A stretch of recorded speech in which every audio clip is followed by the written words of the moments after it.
Jax's revenge domain.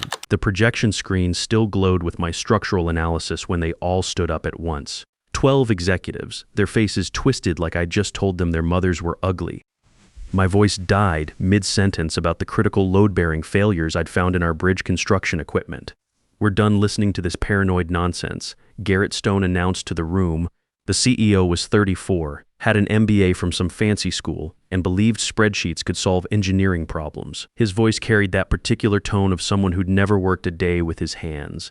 "This presentation is a complete waste of valuable time. My name is Marcus Wellington. I'm 48 years old, and until that moment, I was the Director of Industrial Safety at one of the country's largest construction equipment manufacturers. For 26 years, I'd been the guy companies called when they needed to know if their gear would kill someone."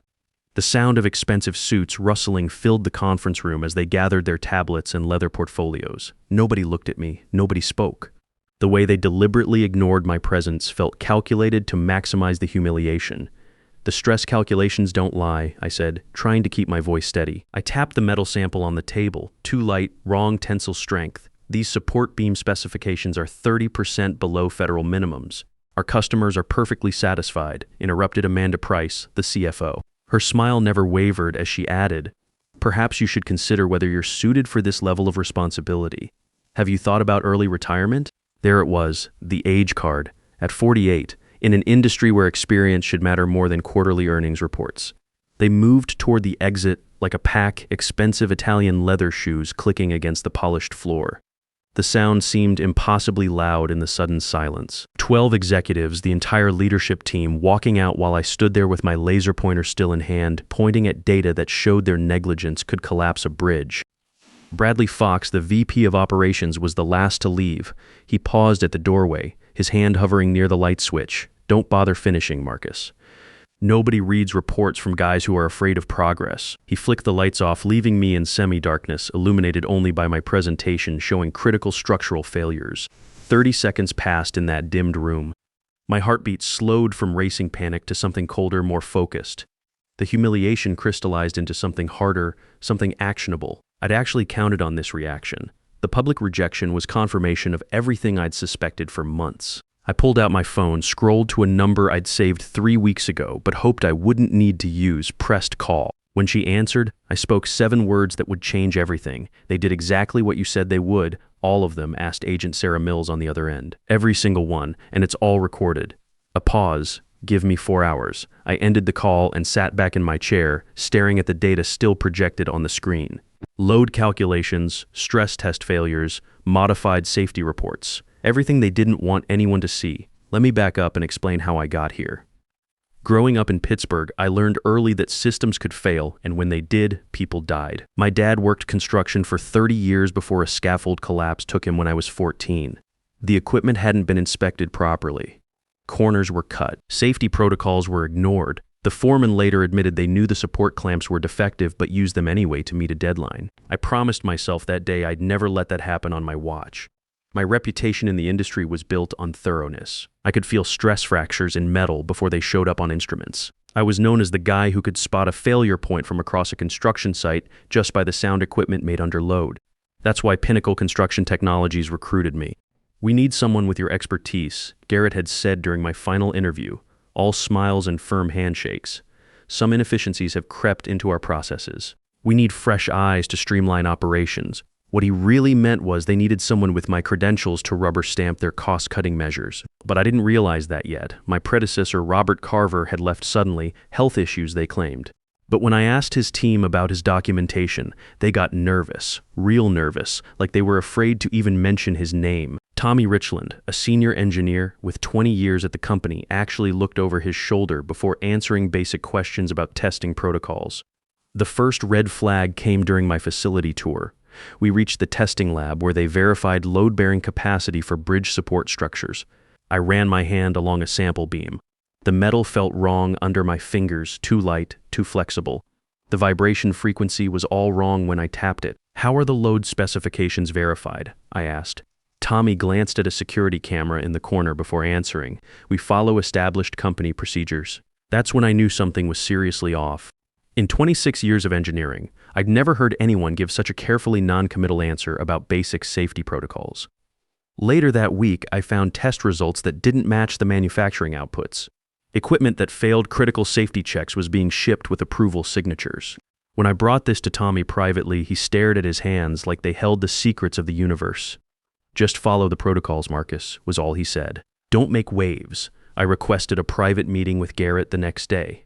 His corner office had floor-to-ceiling windows overlooking the manufacturing floor, but he kept his back to the view, focused on his laptop screen like the spreadsheets contained the meaning of life.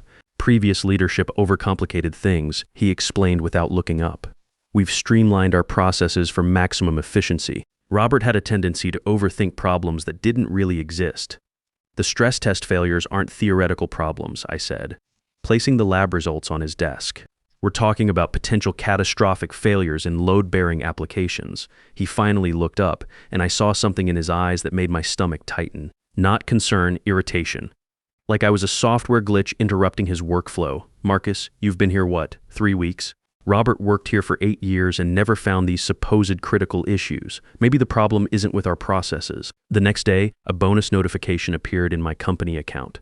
No explanation provided. Just a lump sum equal to twice my monthly salary, sitting there like a bribe wrapped in digital gift paper. I called HR immediately. "There's been some mistake with my pay." "No mistake," came the chirpy response. "That's a performance recognition bonus. Congratulations." I declined the bonus and kept digging deeper. The pattern became clear fast. Our flagship bridge construction equipment had critical safety flaws that were being systematically covered up. Testing protocols had been modified to hide defects. Customer complaints were being buried under layers of corporate bureaucracy. I found 3 incidents already: a highway overpass in Ohio, a pedestrian bridge in Florida, and a railroad crossing in Montana. Each time they blamed user error or unforeseen environmental factors. Each time people got hurt. The Ohio incident bothered me most. A highway overpass had developed stress fractures after only 18 months of service. Our equipment specifications called for a 50-year service life minimum. When the state engineers investigated, they found our support beams were manufactured with substandard steel alloys. But somehow the paperwork showed they'd passed all inspections. 2 construction workers were hospitalized when a section gave way during routine maintenance. Could have been worse, could have been during rush hour traffic. "The issue isn't with the product," Amanda explained when I presented my preliminary findings in her office. She had this way of sitting perfectly straight, hands folded, like she was posing for a corporate headshot. "It's with user expectations. Every industry has acceptable margins of error. Not when those errors could drop a bridge on a school bus," I countered. She smiled that smile that never reached her eyes and slid a folder across her mahogany desk. Inside was a revised employment contract with a 40% salary increase and a confidentiality clause that would make a CIA agent proud. "Everyone benefits from regulatory flexibility," she said, tapping the signature line with her manicured nail. "We reward team players generously." The industry has evolved, Marcus. Modern business requires pragmatic approaches to traditional constraints. I took the contract, told her I'd consider it carefully, and called Agent Sarah Mills that night. Sarah was a federal inspector who specialized in structural safety violations. I'd found her name buried in correspondence Robert Carver had encrypted before his health issues forced him out. Apparently, Robert had been smarter than they thought. He'd hidden backups of everything. Robert stopped responding to my calls 4 months ago, Sarah told me during our first conversation. The company claimed he was on extended medical leave for stress-related complications. "He's not sick," I said. According to his wife, who I tracked down through LinkedIn yesterday, he took a settlement with a gag order after being threatened with fraud charges for allegedly falsifying inspection reports. Reports that he never actually falsified. That's when Sarah and I started working together. She'd been building a case against Pinnacle for months, but needed inside documentation and someone willing to testify. I needed federal backup because I knew these guys had lawyers who could make evidence disappear faster than free donuts at a construction site. We knew a frontal assault wouldn't work. Garrett and his team had perfected the art of plausible deniability. Every document trail led to subordinates. Every decision was committee-based. Every failure had multiple possible explanations. We needed them to incriminate themselves, preferably on record. The plan was elegant in its simplicity. I would present my findings to the full executive team, knowing they'd reject everything. But federal law requires companies in our industry to maintain detailed records of all safety presentations and executive responses. By walking out, they'd create an official record of deliberately ignoring critical safety information. 3 weeks before my presentation, I started wearing a small recording device to every meeting. Perfectly legal in our state as long as one party consents, and I was definitely consenting to record my own conversations. The morning of my presentation, Tommy found me in the parking garage. He looked like he hadn't slept in days. "They're setting you up," he whispered, constantly checking over his shoulder. "Garrett already has termination paperwork prepared. They're going to say your report is attention-seeking paranoia from someone who can't adapt to modern efficiency standards." "Why are you telling me this?" I asked. "Because Robert tried to do the right thing too." His voice cracked slightly. He didn't deserve what happened to him. None of us spoke up when we should have. He handed me a USB drive, Robert's original files, everything they made him delete. He gave this to me before he left, made me promise to give it to the right person when the time came. I made one crucial modification to my presentation before the meeting. I removed the slide containing the most damaging evidence, the one showing they knew about the Ohio overpass failure 6 months before it happened, and shipped more equipment with identical specifications anyway. That slide was going straight to Sarah. After the executives walked out and I made that phone call to Sarah, I gathered my materials slowly. The humiliation that should have crushed me had instead hardened into certainty. For 3 months, I'd been building a case while they thought they were breaking me down. The walk through empty hallways to my office felt different now. The silence wasn't oppressive anymore. It was expectant, like the building itself was holding its breath. I checked my watch.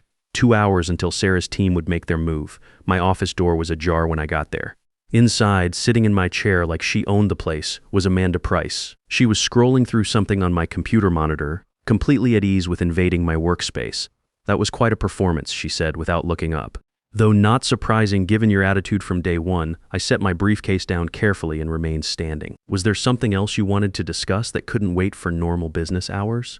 She finally looked up, and I saw the same cold calculation I'd noticed in Garrett's eyes. "You know, Marcus, I actually argued for hiring you during the selection process. Your reputation in the industry impressed me. 26 years of experience, stellar safety record, recommendations from every previous employer." She stood up, smoothing her skirt with practiced precision. "But you've misunderstood your assignment from the very beginning. Have I? Your job was to give us credibility with regulatory agencies, to be the distinguished expert whose name appears on our safety certifications, to fix perception problems, not create new ones." She moved around the desk toward me. "Instead, you've chosen to be a disruption.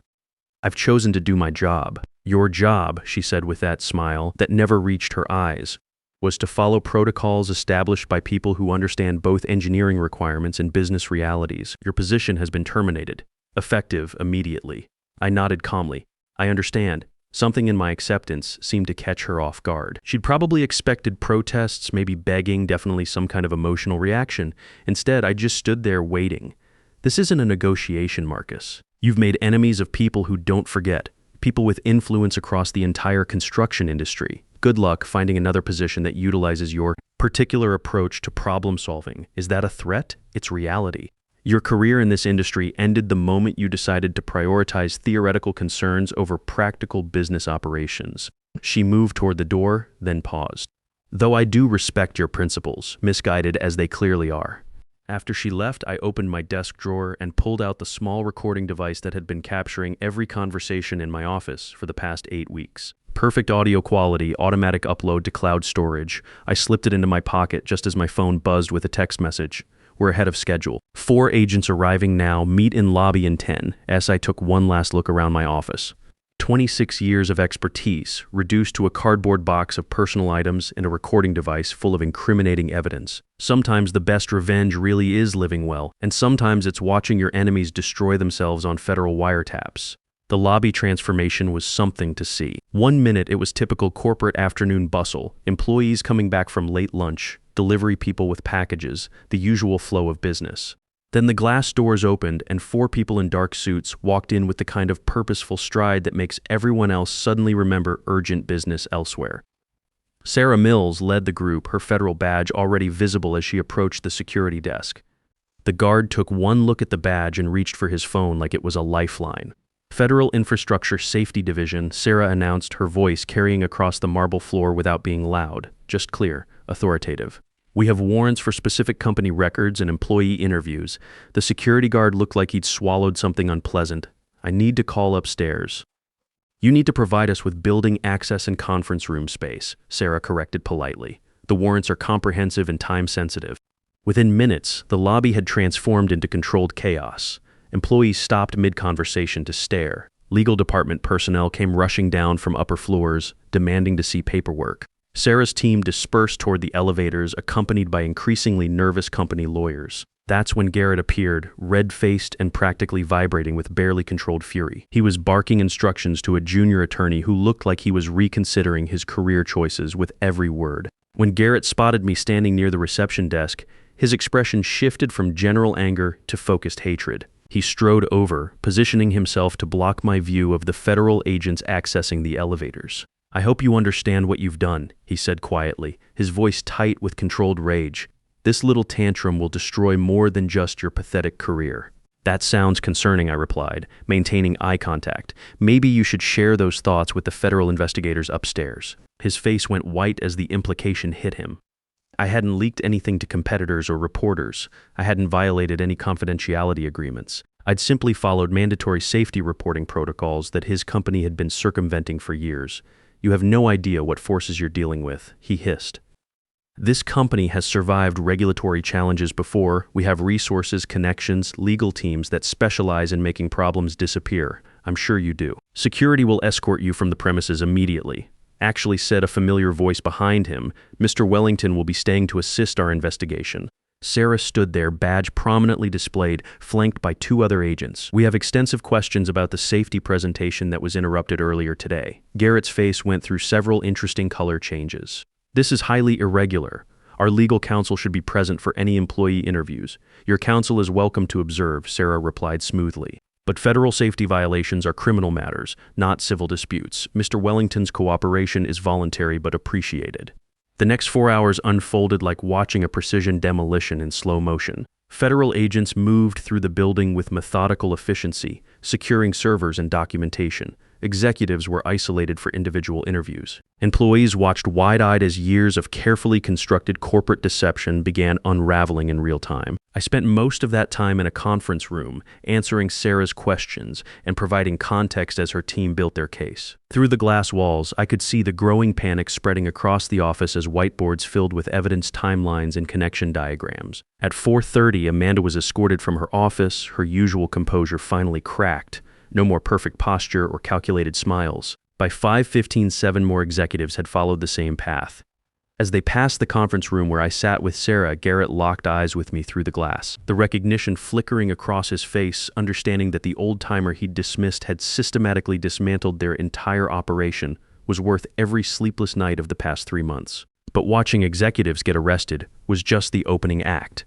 The real show started the next morning when I woke up to news vans parked outside Pinnacle's headquarters like vultures around fresh roadkill.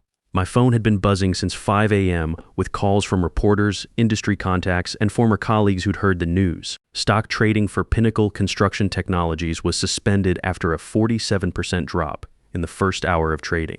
The financial news channels were having a field day, running headlines like Bridge Borderers collapse and structural failure in Comporate leadership. By noon, 9 executives faced federal charges ranging from negligent endangerment to conspiracy to defraud government safety agencies. Amanda's perfectly pressed suits weren't going to help her much in federal prison orange. Class action lawsuits were being assembled faster than construction crews after a natural disaster. Every project that had used Pinnacle equipment in the past 5 years was now under federal review. 3 state transportation departments announced immediate inspections of all bridges and overpasses constructed with our gear. The industry analysts were calling it the biggest construction safety scandal since the bridge collapses of the 1970s that led to modern federal oversight requirements. What really got to me, though, was the phone call I received 2 weeks later from Tommy Richland.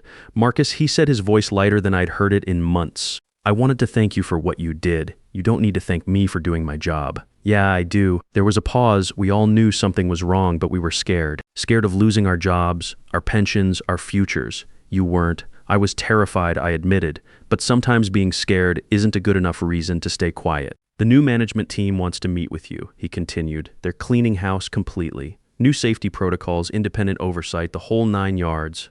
They want you to head up the restructured safety division." I thought about that for a moment, going back to the scene of the crime, so to speak. Rebuilding something better from the wreckage of corporate greed and executive arrogance. Thanks, but no. I think my days of working for other people's companies are over. 3 days after that conversation, my phone rang again. This time it was Dr. Patricia Hammond from the Department of Transportation. Mr. Wellington, our Infrastructure Safety Board has been following the Pinnacle investigation with great interest. We understand you were instrumental in bringing these violations to light. I just reported what I found, which is exactly the kind of professional integrity we need. We're establishing a new federal consulting program to identify structural safety issues before they become disasters. Independent contractors working directly with federal oversight teams. Would you be interested in discussing a position?